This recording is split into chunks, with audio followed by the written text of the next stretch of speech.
Okay, shake it off or something. Shake it off. Okay, go. Okay. Oh, we were recording. Welcome to Be Confused, your anonymous... Nope. With your anonymous hosts, right? That's Yes. it? Okay. Yes, We'll just leave that in. We'll leave that in. Yeah. Disclaimer? So our disclaimer is what we say may not be based on thorough research or factual evidence. It is just reflecting our own personal thoughts and opinions, and all of these come from our own experiences. Yeah. And how are you feeling? How am I feeling? I'm feeling nervous just because we messed up a couple times. Yeah. And it's about to rain outside. Yeah, I feel confused. Okay. About what we were talking. Oh, Okay. hey, to be confused. So, Yes. yeah, perfect.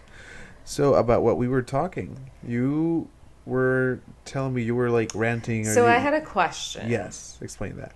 So my thing is, as a person that is not white,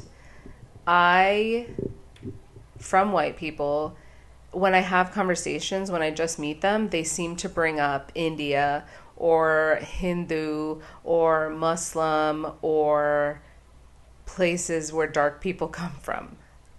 And then they'll be like, what are you? Where are you from? And I'm like, oh, I'm from New York, or I'm from Florida. Oh, but where are you really from? Yes. And so I think that could be, even if they're like, I voted for Obama twice, like even if they're those people who don't think that they're racist, I think that is a unconscious. Or I dated a black guy on high school. Yes. Yeah. Oh my God. Yeah. Like my cousin's girlfriend's dog is black. Like I love black things. But I think that just by bringing it up in the first like initial conversation is maybe an unbiased or what's the word? Like an underlying racial thing, unconscious. The racism. word is. I forgot the word. I took. Okay, so like an unconscious racism, exactly. Implicit bias. So that's something bias. that maybe they learned. And they're like, hey, I want to prove to you that I'm not racist. I voted for a black man twice. Yeah, I'm cool with you. Like, be safe with me. But it just seems a little off-putting because it's like, you don't go up to somebody and be like, hey, I'm a safe person. As a brown person. So when you said that, I don't feel the same way, I think. Mm-hmm. Because I get excited when people ask me where I'm from. Because you love it. Because I love where I'm from. I'm from, I'm Puerto Rican. I figured it out. Uh-huh. So I think maybe that's it.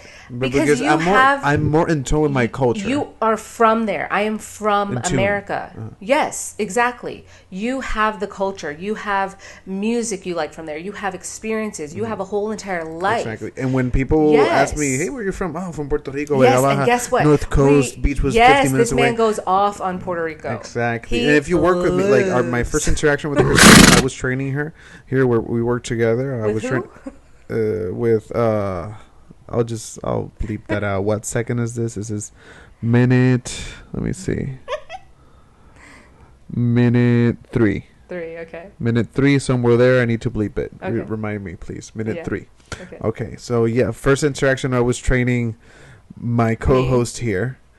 We finished the training and we still had like 1 hour left. So I just started talking about Puerto Rico, and then somehow I ended up pulling up Google Maps, and I showed her a telltale picture of my house, the church that I used to go, the hardware store that my dad worked at, my school, this everything. Guy that you used to like poke or something across the street. No, I didn't poke. Other kids would poke right? at him. No, I saw him get shot with a paintball pistol. Yes. We called him Mr. Hammock, Señora Maga, because he was this he lived in this house that was abandoned and no electricity, no water, and he would just every morning sleep on the hammock outside of the house on the second floor, and just in Halloween it was a tradition that people will come and like shoot at him. This poor with guy, paintball honestly. and throw things at him. But I think he was a bad guy. Oh no, yeah, he wasn't has, like a good guy. He has killed a couple people. Yeah. But he did his time, so he's good. Cool guy. I get why you're excited about it, but I was born here. I have no idea what happened there. I went there maybe 3 or 4 times. And so there's the initial thought that you're not from here. So where are you from? Also, I don't know anything about Muslim people or other religions. I don't really know anything about the country itself. I like there's just an assumption. So that's why I'm like that's racist. I don't go up to you and say, "Ooh, hola." I would be flattered. No, because you appreciate. But is it racist? I think you appreciate when I say it though, as an actual Spanish word. You're not like I'm not coming up to you and being like, "Hola, cómo estás?" If I just did that to you randomly and I never met you, you would think that's like, oh, I would just see the that person touches is. my soul. I would be like, oh, that person needs help. I don't know. If no one talks like that. That's from high school. But I think what you're saying is that you don't like when people ask you where are you from because you are not in tune or you with your culture. I don't know. You don't know your culture. My culture is American, though. I've been here No, for a long the time. culture that your skin my ethnicity represents. That's the thing. My skin represents. It shouldn't represent anything. I like that when people look at me, they know that wait, this guy's not from here, because I like that I look Puerto Rican. I guess I don't know. I look Hispanic or Latino or whatever. And you like when people you like when people are like, "Oh, are you from Puerto Rico?" Or when they say, "What are you?" I like when they try to guess. Oh, are you Cuban or are you Brazilian? Yes. Like, no, actually, I'm Puerto Rican. I get that. Yeah, I love when people do that. Are you from here? Here, and then you know that they know their stuff. It's when they don't know their stuff, and they're like, "Are you from Algeria?" Like, I'm trying not to be too specific with actual things, but yeah, people are like, I would say where my family are from, and they'll be like, "Are you sure it's not this country?" Honey, I've been this brownness. I'm describing myself. I've been this color my whole entire life. I know where my family came from. How are you gonna, as a stranger that just met me 4 seconds ago, tell me, "Are you sure it's not this country?" That's where I think it's racist. And you said it yourself. If you look at somebody's skin color and you're assuming that they're from somewhere else, because I don't go up to white people at the grocery store and say, "Where are you from?" Are you Park Creek? Are you? Yeah. You're Polish, right? Yeah. You're from Hungary? What? I would never have thought that. Like, because I don't see. I truly am like, whatever. I don't care about your color. I don't talk to you about where you're from just because I have nothing else to talk to you about. Me either. In my culture, way like I'm pretty white, very white. Mm-hmm. But my dad is dark skinned. Mm-hmm. My mom, she's white as a sheet of paper. Mm-hmm. And I have cousins of all colors. Is she really? Yeah, she's really white. She's really pale. It was dark. When she goes to the beach, her skin looks blue. Like, it's weird. Like, she's that white. And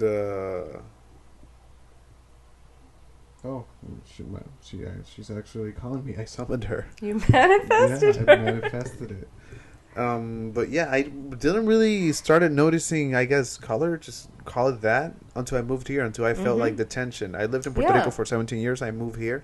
And even though Puerto Rico is part of the United States, and yes, there's racism there too, but it wasn't until I moved here that I started feeling like the tension surrounding that topic, the topic about race, color. And that's why it's systemic, though. And I understand Latinos or black people that feel offended when they ask them where they're from, but I don't feel offended. I said, "Oh, he noticed I'm not from here." But I think you're not seeing the difference, though. I know, no, definitely I'm not. I really don't understand. So it would be just based on my look. So I'm looking at somebody across the way, and I'm like, they don't belong here. Where are they from? I don't think when they're saying where you're from, I don't think they're saying you don't belong here. I think so because, well, I mean, that's the energy I get from it. The majority. That's the energy I get from it. I do get people who are like, "Oh my God, where are you from?" And they're excited. So I do understand what you're saying, but the energy I get is like, you You came from somewhere. Because I don't know if I see like a 6'5" blonde with blue eyes and speaks. I don't know. No, not speak. We're not Don't talking speak. about. We're not talking well, about and I accent. don't know. She looks like German or Russian or something. I'm like, oh my god, where you from? You're so tall. You would say that? I mean, I would. I wouldn't say it, but I Six would foot want five, to say yes. it. 6'5", yes. Okay, you wouldn't say it. Why? Because not because I would think it's racist, but like I don't know. I don't think that's how you start a conversation with someone. Okay. Yeah. So I get that a lot based on my race. When people ask that, I think it's wrong, but I don't think it's wrong because it's racist. I think it's wrong because dude, you're lack social skills. I don't know. That's No, not no, a no. question. I get it. Yeah. But I think it happens so much with a specific type of people. Yes. And I feel like like I said, most of it is not bad. Most of it is just like, I'm a safe person over here. Again, I voted for Barack Obama twice. Like, that's what it is.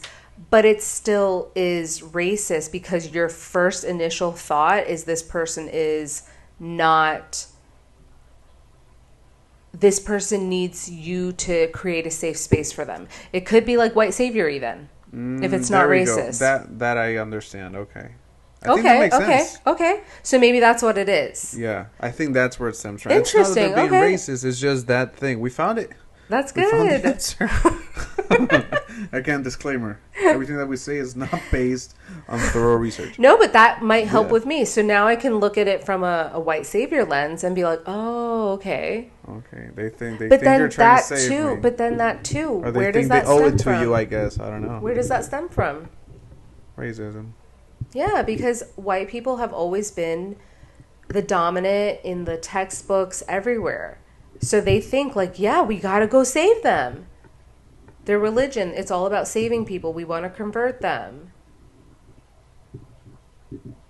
Jesus isn't white. No. Not at all. But He was like Middle East. and so Bethlehem. God has to be Middle East. Huh? God has to be Middle Eastern. I think people think God- that God is an old white man.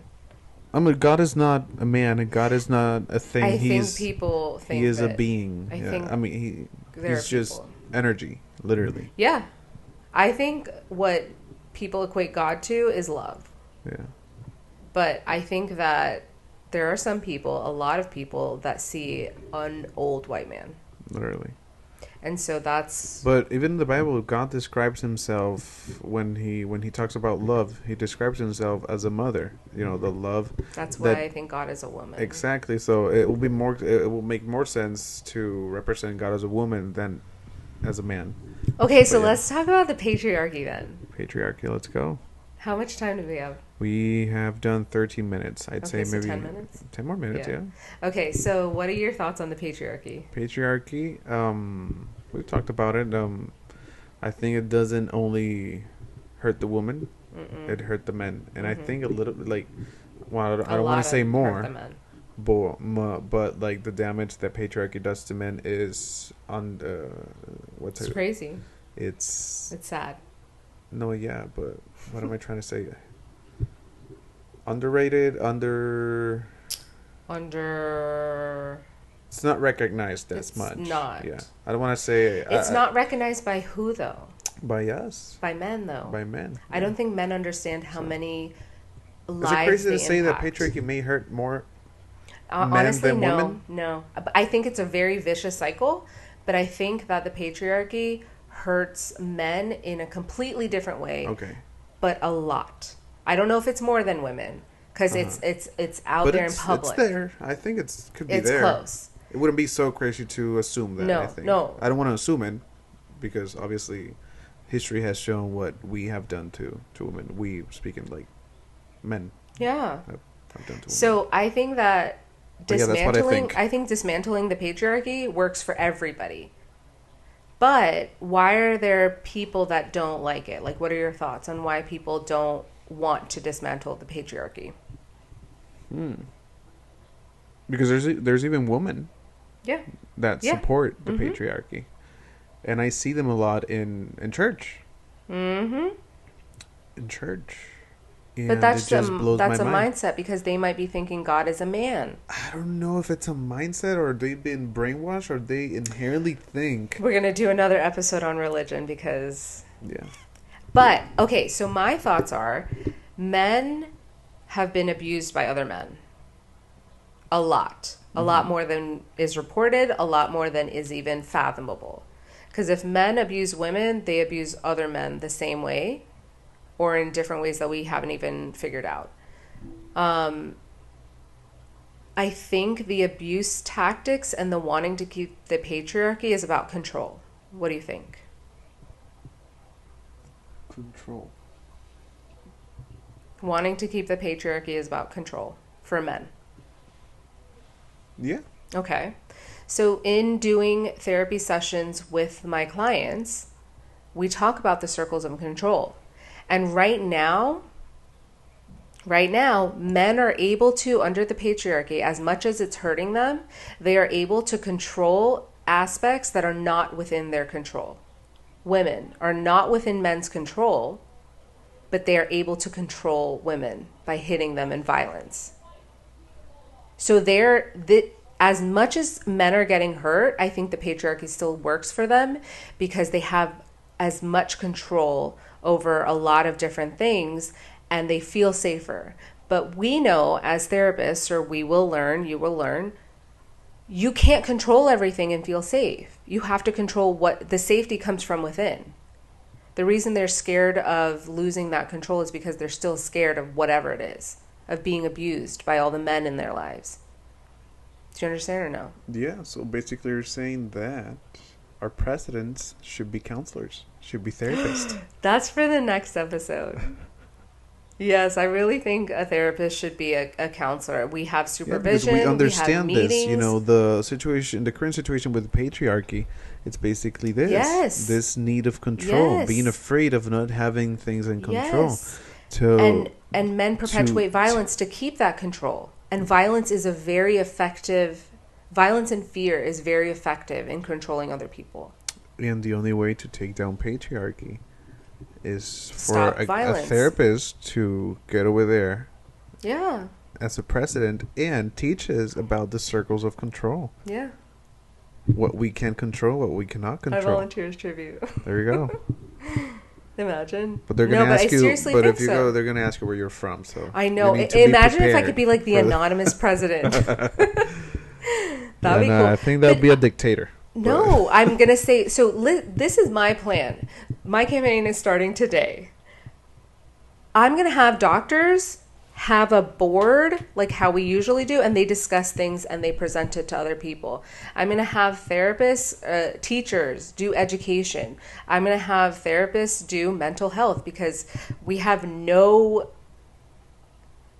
measly mental health. You have a woman making decisions that affect women, not men that makes decisions that affect men.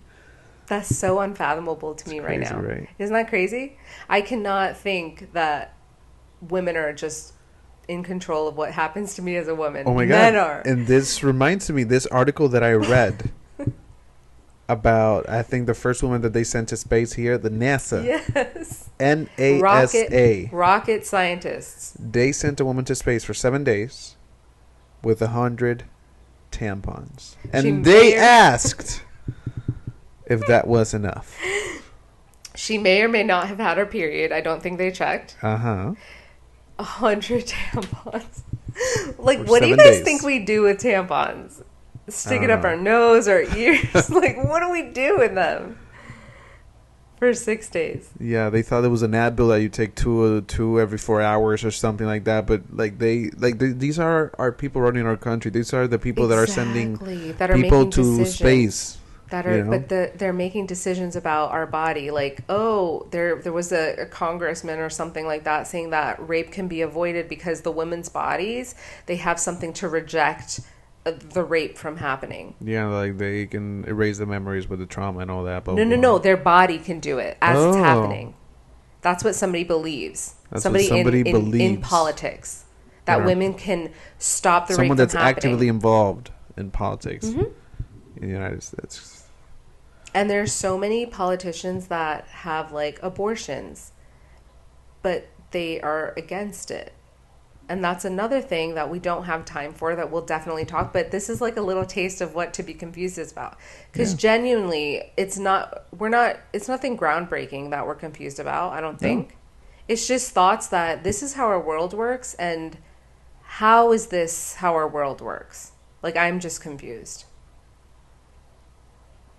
That's why we're here. Yeah.